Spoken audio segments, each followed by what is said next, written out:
Class করার পরে আপনার ইমপ্রুভ কেমন?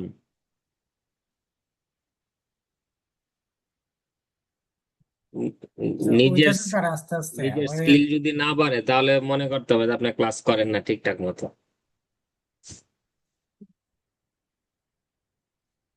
লিসেনিং কয়টা হয় 40টার মধ্যে? রুলের মতো দিছি না স্যার, এমনিতে দুইটা করে দিতেছি আর কি, প্রথম পার্ট দুইটা।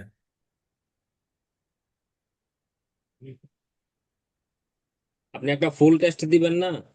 কোচিং এর আশায় বসে থাকলে তো সমস্যা। একটা ফুল টেস্ট বাসায় বসে বসে দিবেন, দিয়ে চেক করবেন যে নিজের লেভেলটা কোথায় আছে। ধরেন আপনি 40টার মধ্যে 18টা হয়েছে আপনার, জি স্যার।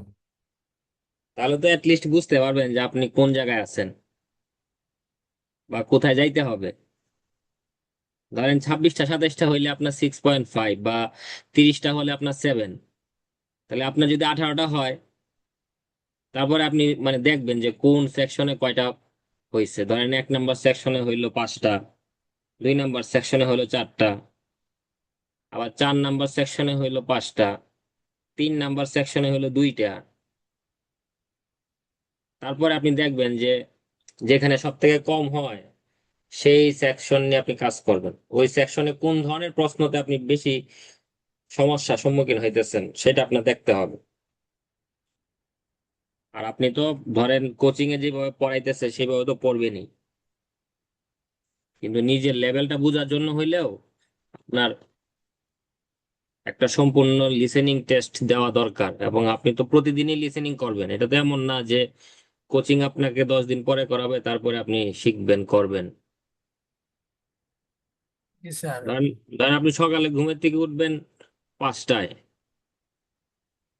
উঠে নামাজ পড়বেন, পড়ে তারপরে তখন তো এনভায়রনমেন্ট অনেক সুন্দর থাকে, ঠান্ডা থাকে, কুল অ্যান্ড কাম। কাম বানান কিভাবে জানেন? CLM। CLM নাকি CALM? কাম মানে শান্ত। হ্যাঁ, ওইটা কি CALM নাকি CLM?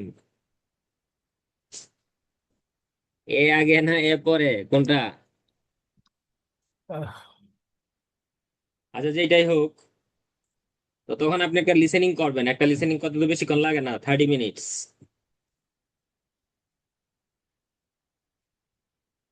30 মিনিটসে আপনি নিজের লেভেলটা বুঝতে পারবেন যে কোথায় আছেন।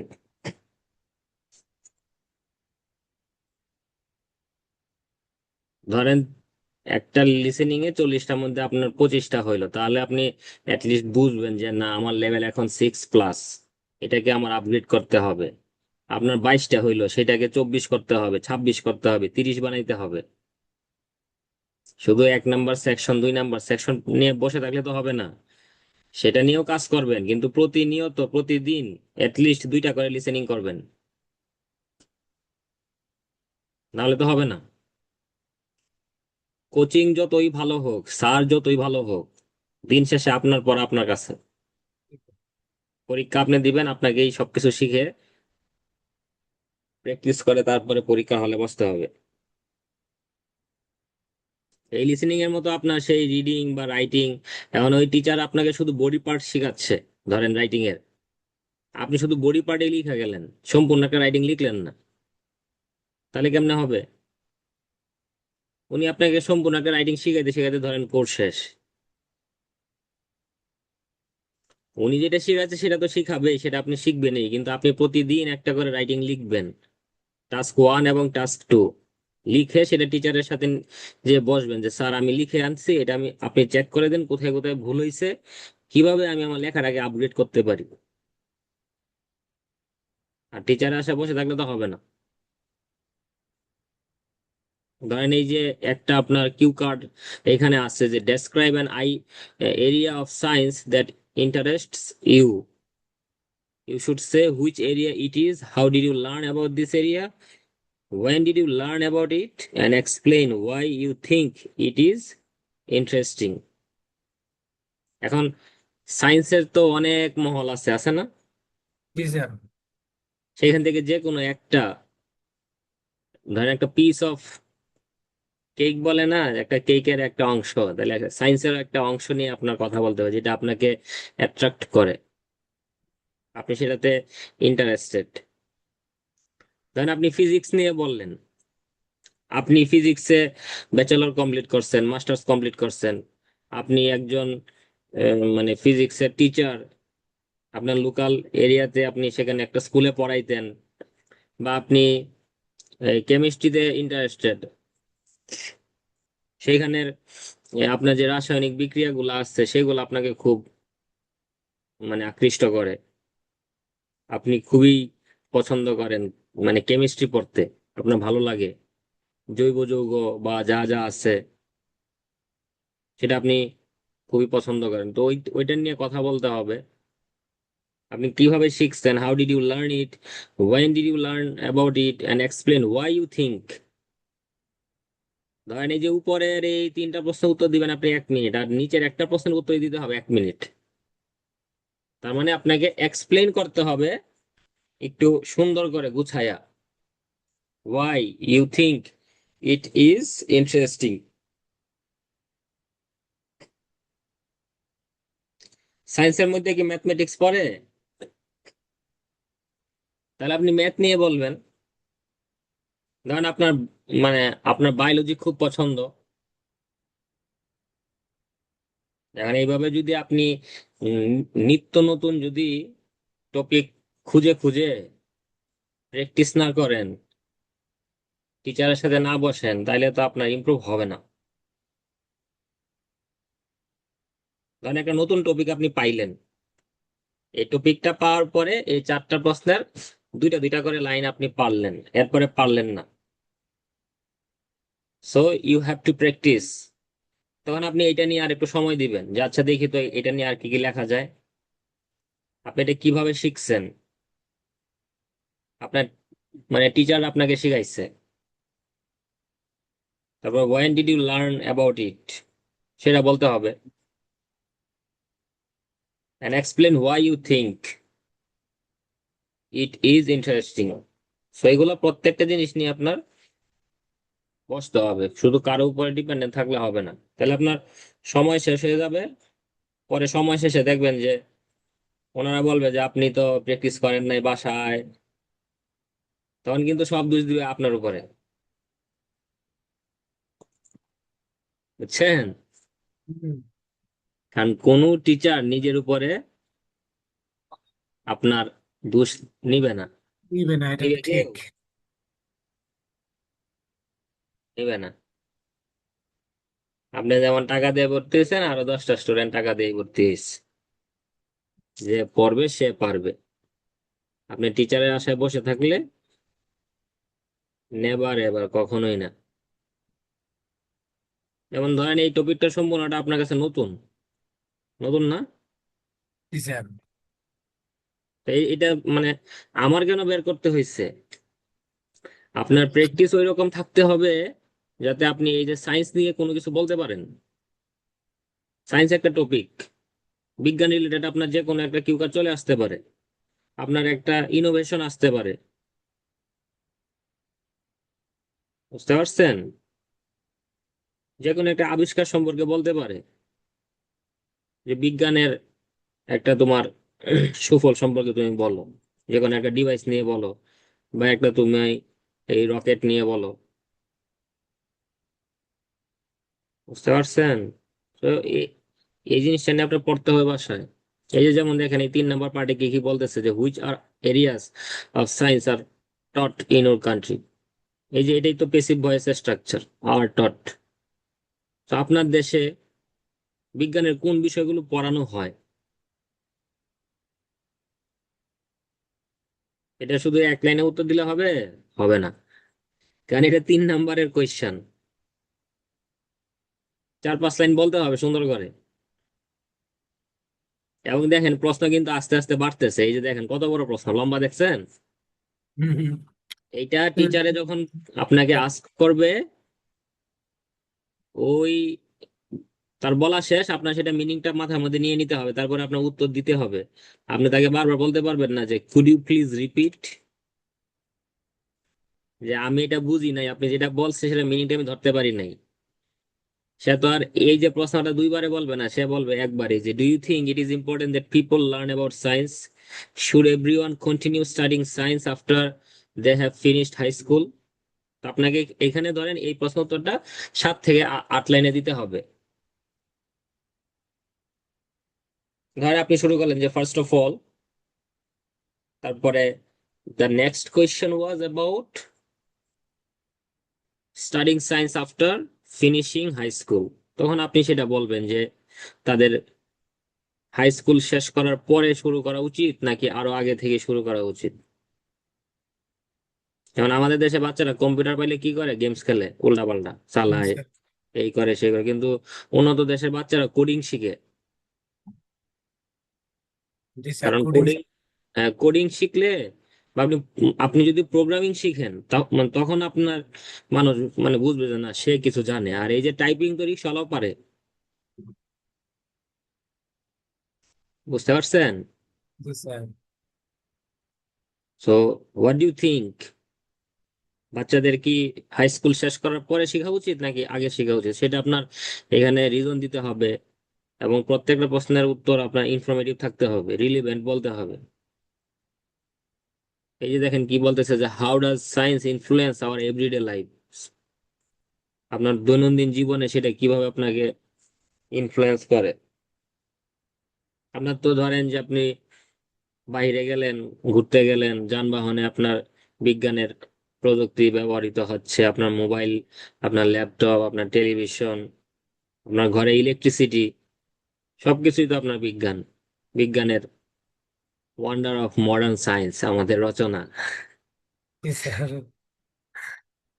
কিন্তু এগুলা তো এখন আমি বলে দিতেছি দেখে আপনার সবকিছু মনে পড়তেছে, কিন্তু আপনি যদি এই সায়েন্স নিয়ে প্র্যাকটিস করতেন তখন আপনাকে আমি সরাসরি প্রশ্ন চলে গেলে আপনি উত্তর দিতে পারতেন। দেখেন এখানে লাস্টের প্রশ্নটা, লাস্টে আগেরটা কি বলছে, এখানে রিসার্চে চলে গেছে যে what could be done to make people trust information based on research. এটাও কিন্তু এই যে বিজ্ঞান রিলেটেড। হ্যাঁ, এইখানে এই যে দেখেন বিজ্ঞান থেকে বিজ্ঞানীতে চলে গেছে, সায়েন্টিস্ট, সবকিছুই বিজ্ঞান রিলেটেড, সায়েন্স রিলেটেড, কিন্তু আপনাকে আস্তে আস্তে আস্তে আস্তে ডিপে যাচ্ছে। কারণ 3 নম্বর পার্টি হলো এরকম যে প্রথম সহজ, তারপরে কঠিন, তারপরে একদম আরো কঠিন। তো এই দেখেন 4 নম্বর প্রশ্নটা কি বলছে যে how can people find out about scientific news. তাহলে সে ধরেন এই এই বিভিন্ন ইন্টারন্যাশনাল চ্যানেল গুলা দেখবে, তাহলে তো সে সাইন্টিফিক নিউজ পাবে। বা সাইন্টিফিক নিউজ পাওয়ার জন্য স্পেশালি কিছু চ্যানেল থাকে, সেই চ্যানেলগুলো আমাদের ফলো করতে হবে। আপনাকে এটা রিজন দিয়ে বলতে হবে, মানে তাদেরকে দেখাইতে হবে যে না আমি এটা পারি, জানি, উত্তর আমার কাছে রেডি আছে।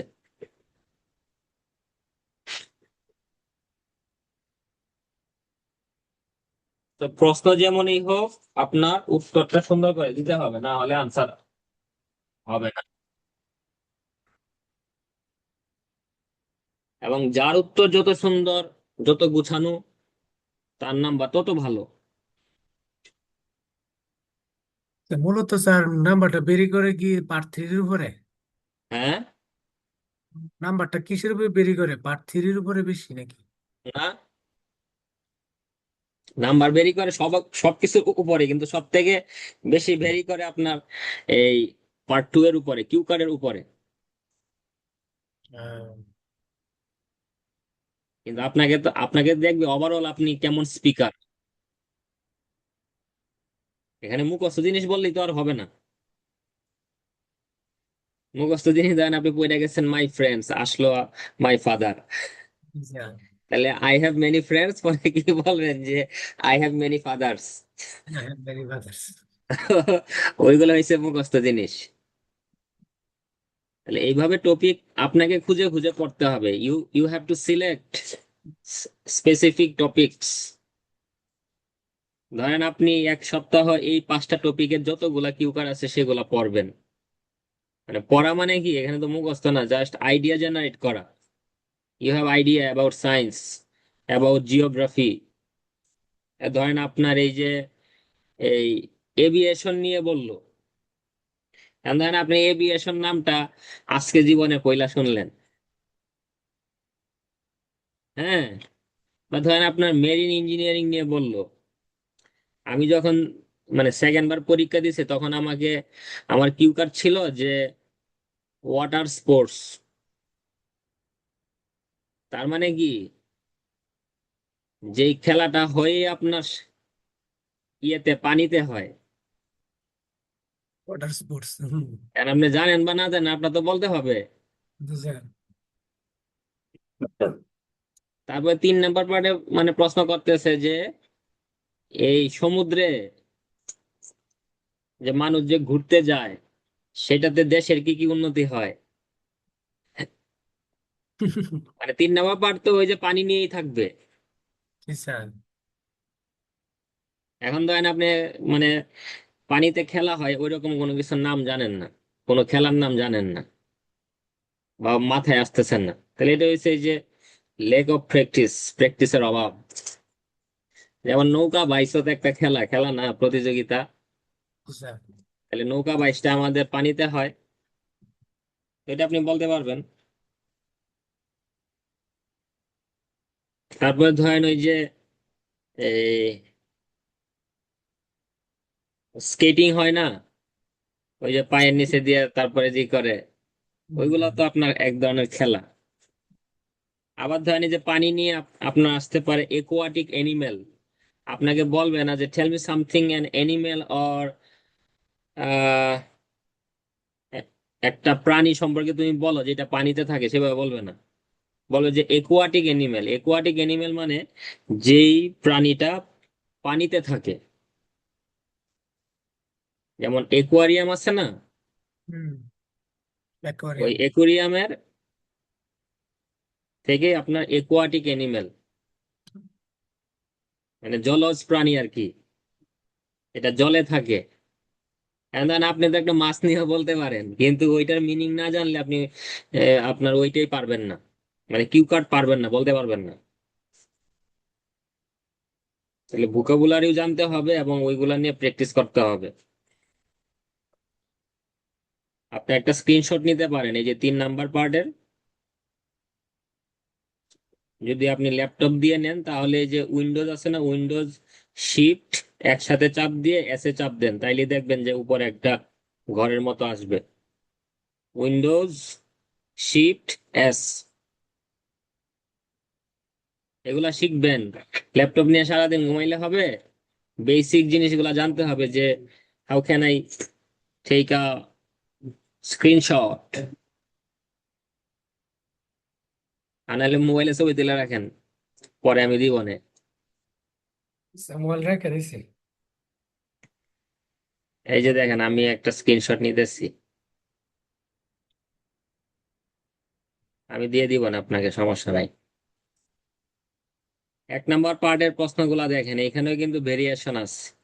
আপনাকে যে সবসময় জিজ্ঞেস করবে যে do you study or work, ওইগুলা ভুলে যান, সরাসরি বলতে পারে যে when was the last time that you borrowed something from someone। এই যে এই প্রশ্নতে চলে আসতে পারে, খুবই সুন্দর প্রশ্ন। এ- এই যে দেখেন এখানে কালার নিয়ে বলতেছে, এখানে আপনার বড়োইং বা ল্যান্ডিং কোনো কিছু ধার করা বা ধার দেওয়া। তাহলে বড় মানে কি, কারো কাছ ধার থেকে করা, ধার নেওয়া। নেওয়া বা করা। আর ল্যান্ড মানে কি, কাউকে ধার দেওয়া। So when was the last time that you borrowed something from someone, আপনি বলতে পারেন যে yesterday I borrowed 5 books from my friends। তারপরে সে বইয়ের কথা কিছু বললেন, তারপর আবার শেষে লাইনটা বলে দিলেন যে sometimes we have to borrow and we have to lend something to our nearest or dearest ones। আমাদের কাছের প্রিয়জনদের কাছ থেকে আমাদের মাঝে মাঝে ধার আনতে হয় এবং ধার নিতে হয়। দিতে হয়, as we live in a society, in a community। তারপর দেখেন কি বলতেছে যে হ্যাভ ইউ এভার লেন্ট মানি। এই যে প্রেজেন্ট পারফেক্ট টেন্সে প্রশ্ন করছে যে হ্যাভ ইউ এভার, তুমি কি কখনো টাকা ধার দিয়েছো to a friend or family member. এখন আপনি চিন্তা করতেছেন আমি কবে দিছি না দিছি, আর এত চিন্তা তো কিছু নাই, আপনি বলে দিবেন যে lot of time, so many Times. হ্যাঁ, যে I have lent money to most of my friends and family members because I'm the only one person, earning person in my family. So whenever they need anything, they just borrow something from me.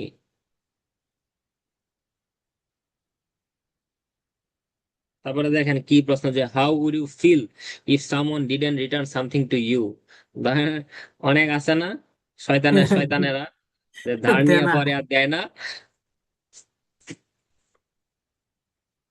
এটি হচ্ছে শয়তান না, এরা হচ্ছে সুরের সুর।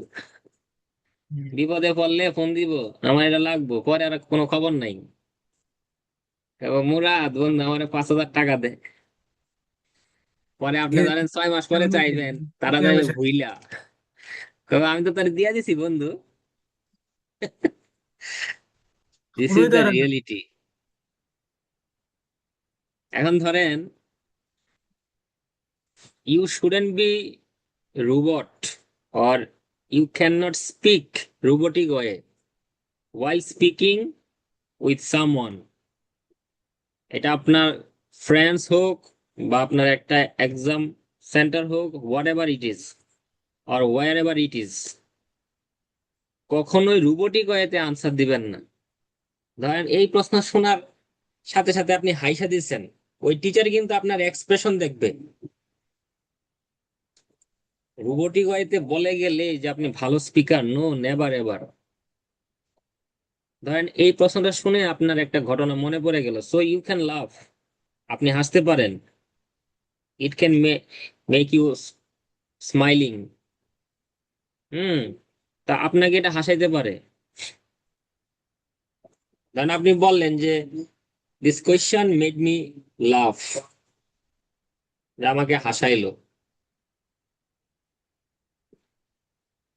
এখানে কিন্তু এই যে মেড মি লাভ, এটা কিন্তু positive verb, made. Make me love, জি স্যার, পজিটিভ। তো আপনি ধরেন হাইসা দিয়ে পরে বলতেছেন I can tell you a story from my past life, অথবা পাস্ট ইয়ার্স, যেই বছরগুলা গেছে।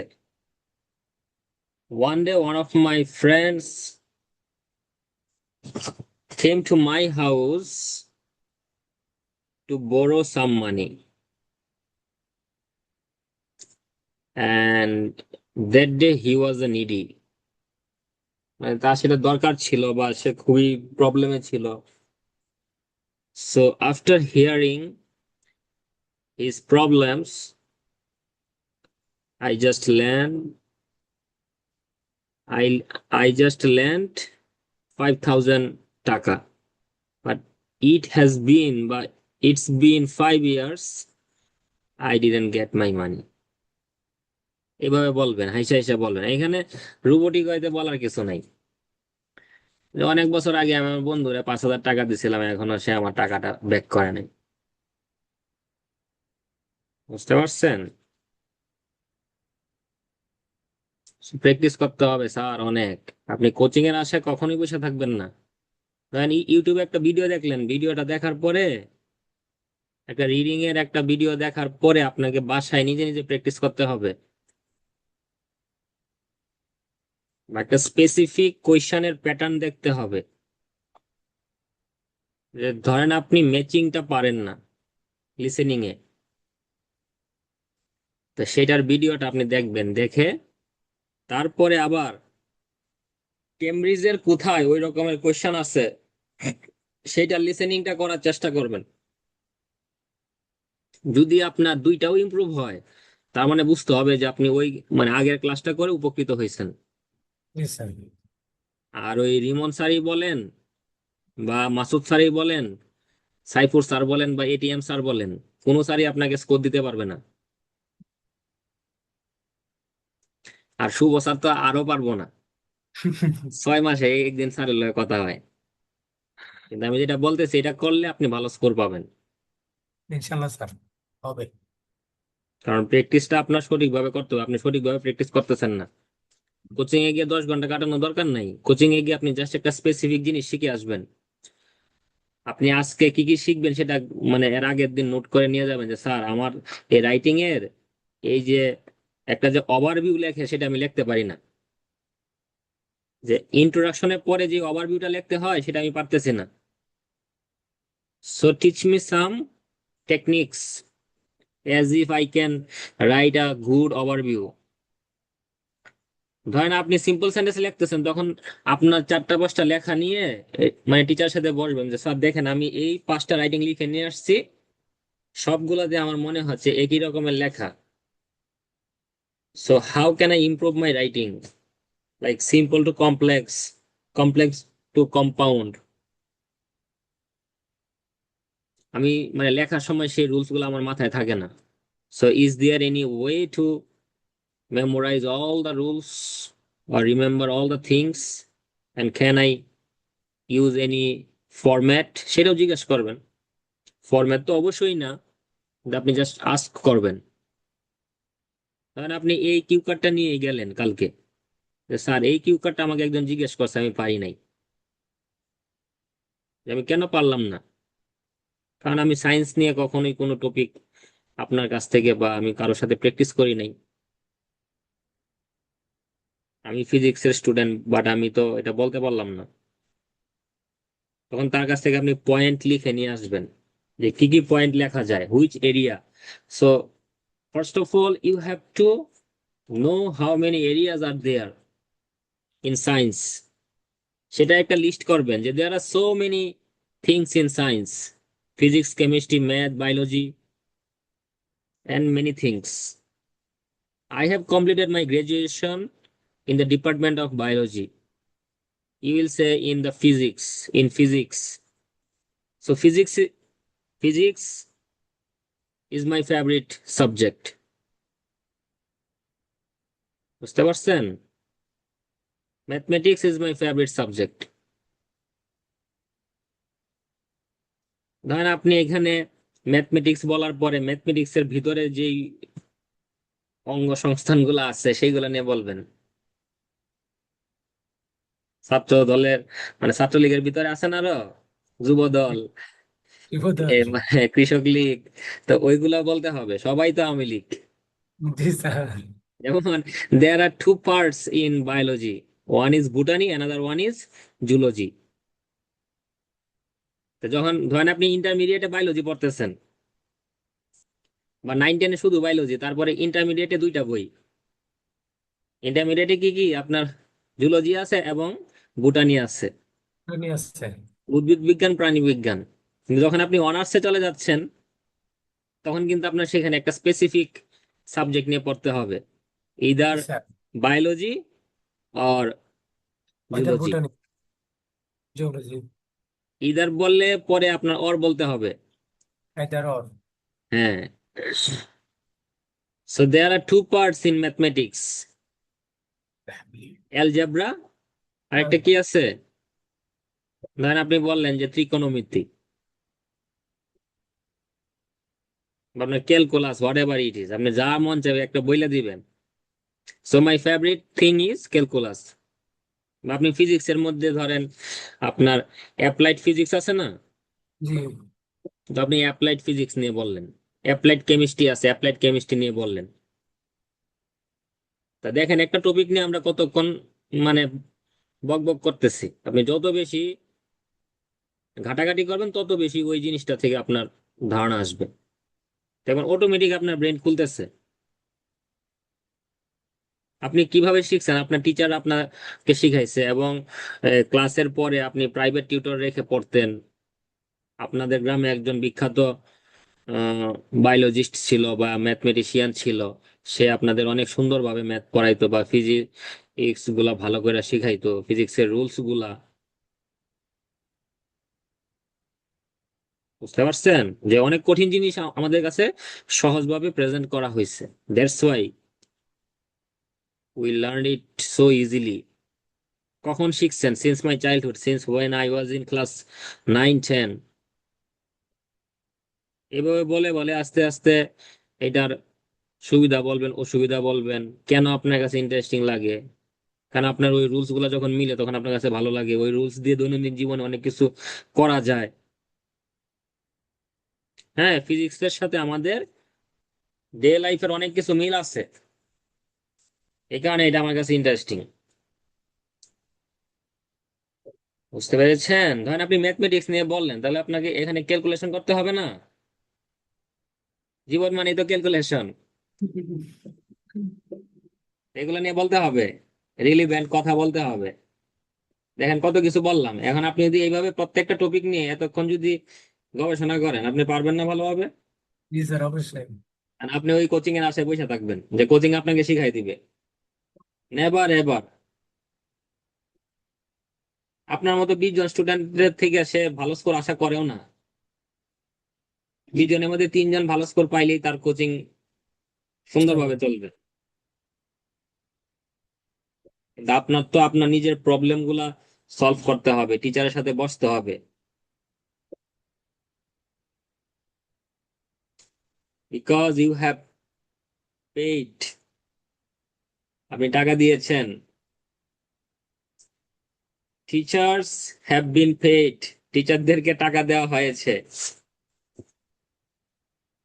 So you have the permission, or you have the chance to ask any type of question related to your study, related to IELTS. You are able to ask any question. ধরেন আপনি ক্লাসের মাঝখানে হাত তুলবেন, you will raise your hand, then teacher will try to talk to you. You will make a question, ask a question in English, not in Bangla. May I ask you a question? I would like to know how can I improve my listening skill.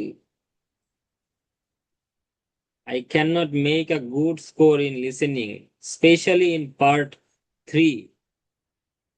I don't know what happens or happened, but I cannot make a good score in MCQ, multiple choice বললেন বা fill in the gaps or matching questions. So is there any way to improve these things? Could you please share? প্রশ্ন করতে হবে, সমস্যা নিয়ে তার সাথে বসতে হবে, তাহলেই সমাধান আসবে। আর রিমন স্যারের ক্লাস মজা লাগলেই আপনার স্কোর বাড়বে না। ওই ক্লাসটা করার পরে 2 ঘন্টা ক্লাস করার পরে আধা ঘন্টা রেস্ট নিবেন, তারপরে 1 ঘন্টা একটা লিস্ট মানে একটা রিডিং সম্পূর্ণ করবেন, দেখবেন কয়টা হয়। ধরেন কেমব্রিজ 18 2 নাম্বার টেস্ট আপনি রিমন স্যারের ভিডিও দেখলেন, 3 নাম্বার টেস্ট আপনি নিজে নিজে করবেন। যদি আপনার 40টার মধ্যে 21টা হয়, দিস ইজ ইউর স্কোর 5.5, আপনার রিডিং এর স্কোর। সেটাকে ইমপ্রুভ করতে হবে। বন্ধু বান্ধবদের সাথে ইংলিশে কথা বলতে হবে, 2-3 জনের সাথে প্রতিনিয়ত। মানে এটা এমন না যে তার সাথে আমার এই টপিক নিয়ে কথা বলতে হবে, hey hi, how are you, where are you going, how everything is going on, did you watch the match between Argentina and England? আপনি চলে গেলেন বিশ্বকাপে, সেটা নিয়ে কথা কথা বলেন। আমি ধরেন পরশুদিন আমার একজন বলতেছে, না কালকে তো খেলা গেছে, কালকে বলতেছে যে we have won the match, আমাদের মিটিং শেষ হয়ে যাবে। তো আমি আমি তারে বলছি যে we have won the match, এটা তো আমরা সবসময় বলি, কিন্তু আমরা ফাইনালে গেছি, এটা ইংলিশ আর কি হয় বলেন তো? We we have we will gone কিসের to we final. Will gone have? মানে সিকিউর আছে না, সিকিউর নিশ্চিত করা। Oh, we we will secured secure the we final match. Secured the Final. Final, that's it. We secured the final. We will just আপনি secure. Past indefinite টেন্সে বলবেন, we secured the final, that's it. তা We দেখেন এই যে secure. We have won the match সেটা বলার থেকে আপনার উই সিকিউরড ভালো। We secure the final. কিন্তু আপনি কি কখনো বলবেন? বলবেন না, বলবেন যে we have won the match. তো এইভাবে নিজেকে আপডেট করতে হবে। জানেন, আপনি 5টা সেন্টেন্স লিখলেন, সেই 5টা সেন্টেন্স